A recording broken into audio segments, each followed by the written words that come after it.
तस्मिन्नेव ब्रह्मणे जगदध्यासस्य कर्तृत्वानुपपत्त्या संसारित्वानुपपत्तेः। देखिए, सुक्ति में रजत को आपने अध्यस्त माना ना, और रज्जु में सर्प को अध्यस्त माना, क्योंकि रस्सी को देखकर सर्प का भ्रम हुआ, सुक्ति को देख करके रजत का भ्रम हुआ। तो भ्रम का आश्रय वहां यज्ञदत्त है या देवदत्त है? सुक्ति और रजत तो नहीं है, रज्जु और सर्प तो नहीं है। तो ब्रह्म में जगत अध्यस्त है, तो अब जीव भी तो जगत के अंतर्गत आ गया, जीव भी जगत के अंदर आ गया, प्रकृति आ गई, सब तो जगत के अंतर है। तो सब कुछ जब ब्रह्म में अध्यस्त है, तो अध्यास का आश्रय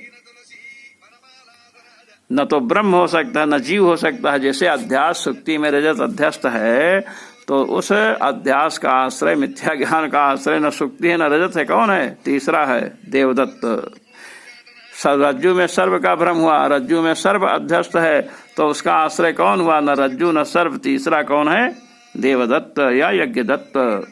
इसी प्रकार ब्रह्म में जगत अध्यस्त है, तो अध्यास जो मिथ्या ज्ञान हुआ, जो अध्यस्त होती है तो मिथ्या ज्ञान होगा, तभी अध्यस्त कहेंगे आप या हम। तो अब जगत कोटि में तो जीव प्रकृति सब आ गए, तो जीव प्रकृति सब जगत कोटि में आ गए, तो अब जीव को अध्यास अर्थात मिथ्या ज्ञान का आश्रय आप नहीं मान सकते हैं। न द्वितीयः जीवानां ब्रह्मण्यध्यस्तत्वेन। जीव ब्रह्म में अध्यस्त है, प्रकृति भी ब्रह्म में अध्यस्त है, इसलिए तस्मिन्नेव ब्रह्मण जगत अध्यासस्य कर्तृत्वानुपपत्त्या। उसी ब्रह्म में जगत अध्यस्त है, उस अध्यास का कर्ता आप जीव को मानो, ये नहीं हो सकता है। जीव में कर्तृत्व अध्यास आश्रयता नहीं जा सकती है। तब जीव अध्यास का आश्रय नहीं होगा तो संसारित्वानुपत्ति है, संसारित्व भी उसमें सिद्ध नहीं हो सकता है, क्योंकि जब भ्रम ही नहीं हो, भ्रम का आश्रय ही जीव नहीं बन सकता है, ब्रह्म में अध्यस्त है।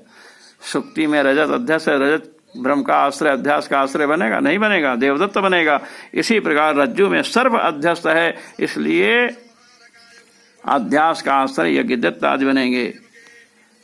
जो अध्यस्त होता है, जिसमें सुक्ति में रजत अध्यस्त है, तो अध्यास जो हुआ, भ्रम जो हुआ, उसका आश्रय देवदत्त यज्ञदत्त बने, तीसरा होता है। तो ब्रह्म में जगत अध्यस्त है, जगत के अंतर्गत जीव प्रकृति सब आ गए, तो अब अध्यास का आश्रय मिथ्या ज्ञान का आश्रय न ब्रह्म बन सकता है न जीव बन सकता है। अब जीव मिथ्या ज्ञान का आश्रय नहीं बनेगा तो संसारित्व कैसे उसमें आएगा?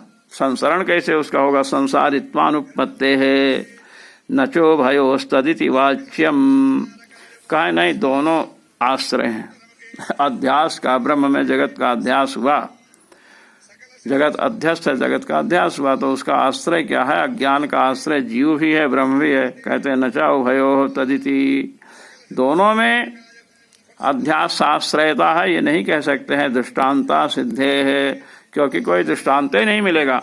सुक्ति में रजत अध्यस्त है, रज्जु में सर्प अध्यस्त है। सुक्ति में रजत अध्यस्त, सुक्ति में रजत का भ्रम हुआ, रज्जु में सर्प का भ्रम हुआ, तो आप कहते हो सुक्ति में रजत अध्यस्त है। रज्जु में सर्प का भ्रम हुआ, तो आप कह रहे हैं कि रस्सी में सर्प अध्यस्त है। तो जो अध्यस्त है, जो अध्यास हुआ, मिथ्या ज्ञान हुआ, उसका आश्रय जिसका भ्रम हुआ है, सर्प का भ्रम रस्सी में हुआ, तो सर्प भी नहीं है और रस्सी भी नहीं है, कौन है? देवदत्त है। इसी प्रकार दोनों, ब्रह्म और जगत दोनों का अध्यास का आश्रय आप नहीं मान सकते हैं। दृष्टांता सिद्ध, ऐसा कोई दृष्टांत मिलता नहीं है। तथा ही यथा सुक्तिकायाम रजत मध्यस्थम तत्र न रजत सुक्तिकयोः उभयोः अन्यतर सिवा तत्कर्तृत्वं किंतु तदन्येषां तत्र भ्रांतिमतां मनुष्याणामेव। पूज्य पादाचार्य आनंद भाष्यकार श्री रामानंदाचार्य जी महाराज इसी तथ्य को आगे उपादन किए। तथा ही के द्वारा, जैसे सुक्ति में रजत अध्यस्त है, तो वहां पर रजत या सुक्ति दोनों अथवा दोनों में एक उस अध्यास का, मिथ्या ज्ञान का आश्रय नहीं बनता है, न तो दोनों बनते हैं न एक बनता है।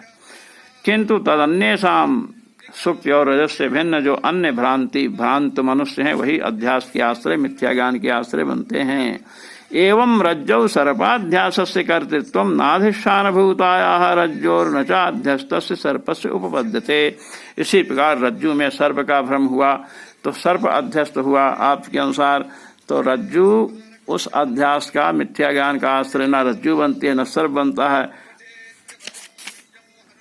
उपपद्यते च अन्येषां भ्रांतिमतां प्राणिनाम आचार्यवाद कहते हैं कि उस मिथ्या ज्ञान का आश्रय सुक्ति और रजत से भिन्न देवदत्त बनता है। रज्जु और में सर्प का जिसको भ्रम हुआ है, रज्जु में सर्प अध्यस्त हुआ, वहां पर यज्ञदत्त आदि बनते हैं। इन दोनों में दोनों नहीं बनते हैं ना, एक बनता है।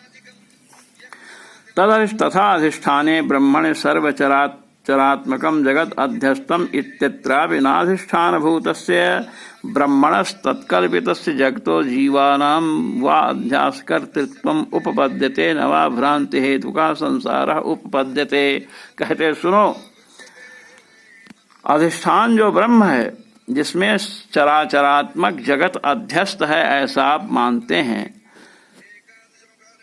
तो जगत अध्यस्त है, चराचर स्थावर जंगमात्मक जगत अध्यस्त है ब्रह्म में, तो उस अध्यास का अर्थात मिथ्या ज्ञान का आश्रय न तो ब्रह्म हो सकता है न ब्रह्म में कल्पित जगत या जीव हो सकता है। अध्यास का आश्रय कोई नहीं हो सकता है, न ब्रह्म होगा न जीव होगा। नवा भ्रांति हेतु का संसार उपपद्यते। तब अब आप तो भ्रांति मूलक संसार मानते हो, अज्ञान मूलक संसार मानते हैं, तो अज्ञान का आश्रय ही नहीं कोई सिद्ध हो रहा है तो कैसे मानोगे जीव को? जीव का संसरण माने कैसे आप? एतद अध्यास कर्तृत्वादिकम ब्रह्मणे जगत जीव भ्रांति मताम ब्रह्म जगत जीव भिन्ना नामेव संभवति। कहते हैं तो अब क्या किया जाए? कहते हैं सुनो, ब्रह्म में जगत है अध्यस्त, जैसे सुक्ति में रजत हुआ अध्यस्त, सुक्ति में इदम रजतम सुक्ति को देखकर विशद अवभास नहीं हुआ तो सुक्ति में इदम रजतम ऐसा रजत का भ्रम हुआ, तो वहां भ्रम का आश्रय देवदत्त या यज्ञदत्त हुआ, सुक्ति रजत से भिन्न कोई हुआ। रज्जु में सर्प की भ्रांति हुई, सर्प अध्यस्त है, तो वहां उस मिथ्या ज्ञान का अध्यास का आश्रय कौन हुआ? रज्जु और सर्प से भिन्न कोई दूसरा मनुष्य हुआ। इसी प्रकार ब्रह्म में जगत जब अध्यस्त है तो उस अध्यास का मिथ्या ज्ञान का आश्रय न तो ब्रह्म हो सकता है न अध्यस्त जगत और जीव हो सकता है, कोई तीसरा ही होगा। न चा एतादृश ब्रह्म तदध्यस्त जगत जीव भिन्ना केपि उपलभ्यन्ते। अब ब्रह्म और जगत इससे भिन्न कोई है नहीं। ब्रह्म सत्य है, जगत आपके यहाँ अध्यस्त है, उससे भिन्न कोई है? बताइए। अगर कोई होता तो वो अध्यास का आश्रय बनता तो अध्यास का आश्रय बनता तो फिर वो कौन होता? हाँ, नचा एतादृश ब्रह्म तदध्यस्त जगत जीव भिन्ना केपि उपलभ्यन्ते। ब्रह्म और ब्रह्म में अध्यस्त जगत और जीव, जगत माने जीव प्रकृति इत्यादि से भिन्न कोई उपलब्धि नहीं होता है। एन दृष्टान्त दाष्टान्तिकयोः उभयोरपि सामंजस्यं निर्वहेद इत्यत्र संक्षेपः। जिससे दृष्टांत और दाष्टान्त दोनों में सामंजस्य हो, क्या ये संक्षेप है। ओम पूर्णमदः पूर्णमिदं पूर्णात् पूर्णमुदच्यते पूर्णस्य पूर्णमादाय पूर्णमेवावशिष्यते। ओम शांति शांति शांति।